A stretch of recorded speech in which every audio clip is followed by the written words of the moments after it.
Boragadda Anil reverse attack ఆరంభించారు. ఒక video release చేశారు. తనని ఒక చోట పోలీసులు తీవ్రంగా హింసించారు, ఇంకొక చోట తీవ్రంగా దాడి చేశారు అన్నటువంటి పాయింట్తో పాటుగా తనకి తన కుటుంబానికి ఏదైనా జరిగితే చంద్రబాబు నాయుడు, పవన్ కళ్యాణ్, లోకేష్ బాధ్యత వహించాలని చెప్పడంతో పాటుగా ఒక కాన్సెప్ట్ని రైట్ చేసుకొచ్చాడు. ఏమని, తను ఆల్రెడీ తన తల్లికి ఆపరేషన్ జరిగిందన్నమాట వాస్తవమని, అదే సందర్భంలో ఆ కారణంగానే మొదట బెయిల్ ఇచ్చారు, తర్వాత మళ్ళీ ఆమెను దగ్గరుండి చూసుకోవాల్సింది నేనే కాబట్టి అడిగితేనే మళ్ళీ బెయిల్ ఇచ్చారు, నా లాయర్లు కోర్టులో వేసిన తర్వాత కాగితాలని చూశాక బెయిల్ ఇచ్చారు, ఇప్పుడు పోలీసులు ప్రత్యేకించి దాంట్లో ఏమీ లేదని ఎలా చెప్తారు అన్నటువంటి పాయింట్ రైజ్ చేసుకొచ్చారు.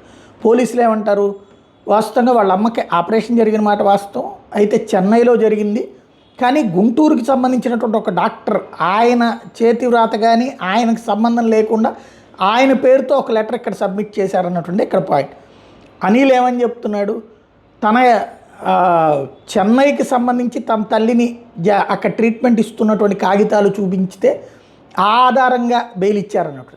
ఓవరాల్గా ఈ నెల 11వ తారీఖున అతను లొంగిపోవాల్సినటువంటి సందర్భంలో ఇక మళ్ళీ బెయిల్ రానియకుండా చూడటం కోసం ఇది నడిచిందా, లేకపోతే కనుక ఇప్పుడు బెయిల్ క్యాన్సిలేషన్ ఇంకొక కేసు నమోదుకి ఇది నడిచిందా అన్నది తెలియాలి. అతని వ్యాఖ్యలే అతన్ని వెంటాడినే ఇప్పుడు కొత్త కాన్సెప్ట్ రివర్స్ గేమ్ నడుపుతున్నాడు.